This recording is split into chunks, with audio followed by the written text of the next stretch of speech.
नमस्कार दोस्तों आज की वीडियो में मैं आपको ट्रेन में घटी एक बहुत ही मिस्टीरियस घटना बताने वाला हूँ। इसलिए आप वीडियो को एंड तक ज़रूर देखना, और अगर आपके साथ में भी कोई सच्ची घटना घटी हो तो वो भी आप मुझे मेरे इंस्टाग्राम पर भेज सकते हैं। मेरे इंस्टाग्राम का लिंक है नीचे डिस्क्रिप्शन बॉक्स में।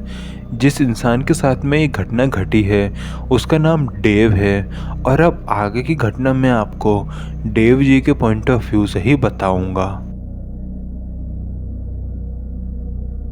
मेरा नाम डेव है, मैं अमेरिका का रहने वाला हूँ। ये घटना मेरे साथ क्रिसमस ईव पे घटी थी।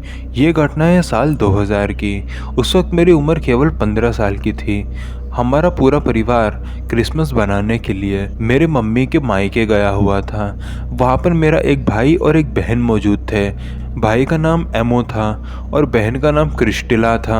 और मुझे वहाँ जाना काफ़ी ज़्यादा पसंद था क्योंकि वहाँ पे काफ़ी ज़्यादा चीज़ें थीं करने के लिए, और मैं जिस घर में रहता था वहाँ पर कुछ भी ऐसा था नहीं। हम लोग वहाँ जा चुके थे, लेकिन फिर एमो ने मुझे कहा कि यहीं पास में एक ट्रेन यार्ड है जो कि बहुत ही ज़्यादा एंटिक है। वो और उसके दोस्त रात में वहाँ पर जाते हैं और वहाँ पर बहुत ज़्यादा मस्ती करते हैं। वो बहुत अच्छी जगह है।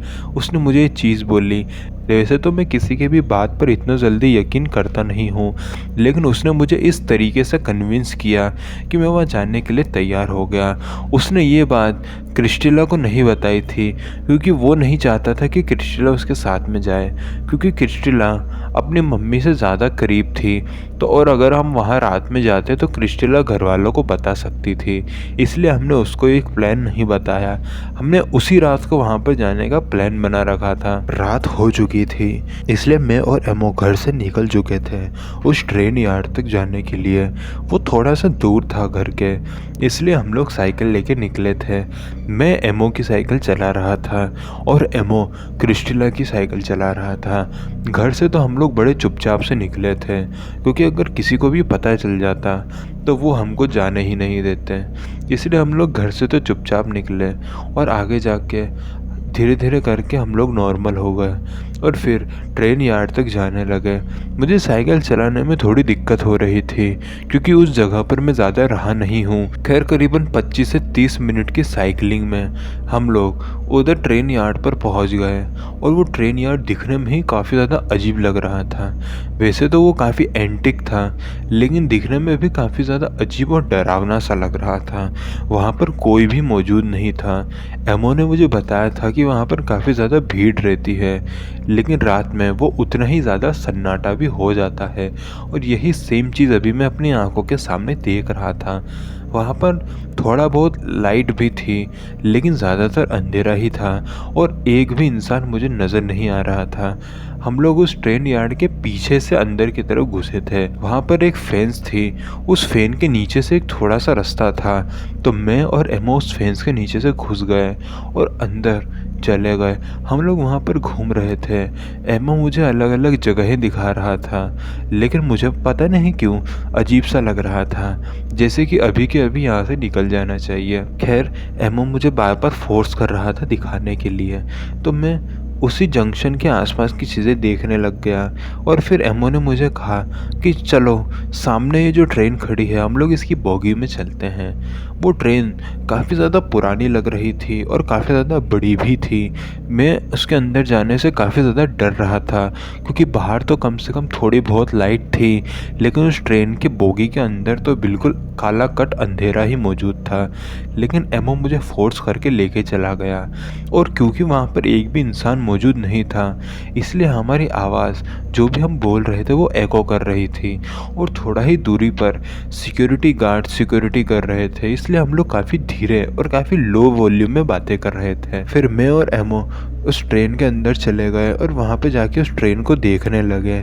मुझे कुछ भी नज़र नहीं आ रहा था क्योंकि एकदम काला कट अंधेरा ही था। फिर एमो मेरे साथ में मस्ती करने लग गया।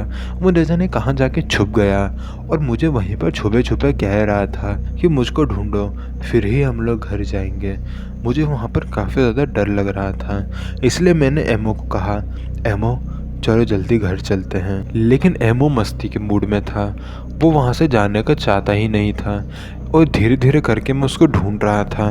मैं उसको तेज़ आवाज़ देकर भी नहीं बुला सकता था, क्योंकि मैं अगर चिल्लाता तो पूरे स्टेशन पर वो आवाज़ गूंजती और सिक्योरिटी गार्ड हमारे पास में आ जाते और हमें बहुत बड़ी दिक्कत भी हो सकती थी।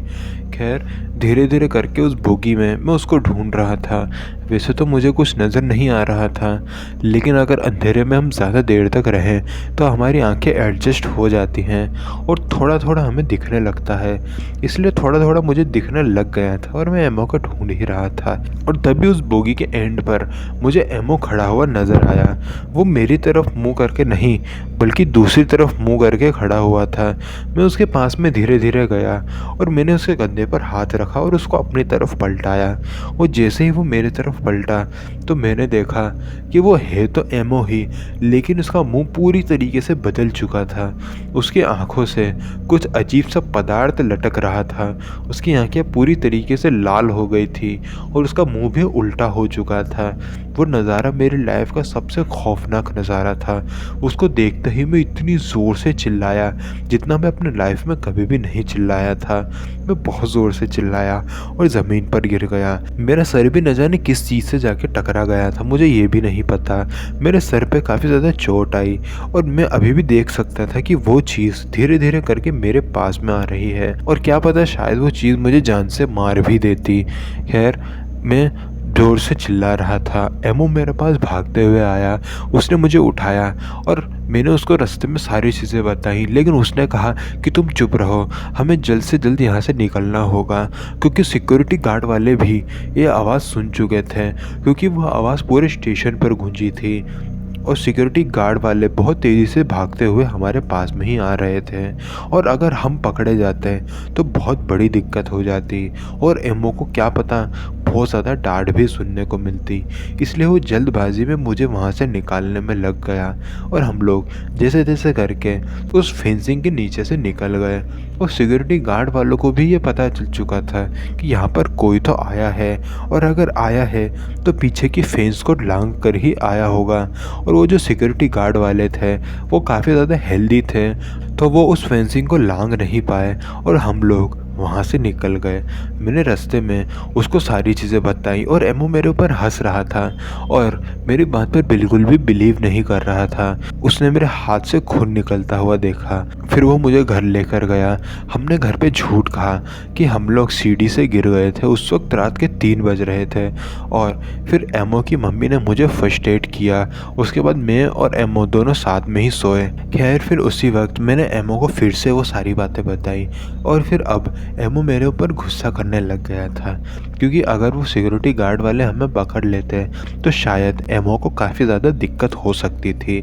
मैंने उसको करीबन 5 से 6 बार ये स्टोरी बताई, लेकिन उसने मेरे ऊपर यकीन ही नहीं किया। फिर हम लोग हमारे घर आ गए थे। मैंने मेरे गली मोहल्ले के दोस्तों को भी ये पूरी घटना बताई। फिर मैंने मेरे गली मोहल्ले के लोगों को भी पूरी घटना बताई। और उस दिन के बाद जब भी मैं मेरे मम्मी के घर गया, मैं कभी भी उस रेलवे स्टेशन की तरफ नहीं गया, क्योंकि दिन में तो बहुत लोग वहाँ पे जाते थे, मम्मी के घर वाले भी वहाँ जाते थे, लेकिन मैं कभी भी नहीं गया। और इसके बाद मेरे साथ ऐसी कोई घटना नहीं घटी। तो दोस्तों, आई होप आपको ये वीडियो पसंद आई होगी। अगर आपको ये वीडियो पसंद आई तो वीडियो को लाइक करें, वीडियो को शेयर करें और कमेंट करके बताएं। अगर आपके साथ में भी कोई सच्ची घटना घटी हो तो वो भी आप मुझे मेरे इंस्टाग्राम पर भेज सकते हैं। मेरे इंस्टाग्राम पर लिंक है नीचे डिस्क्रिप्शन बॉक्स में। तो मिलते हैं अगले वीडियो में, तब तक के लिए जय हिंद, जय भारत।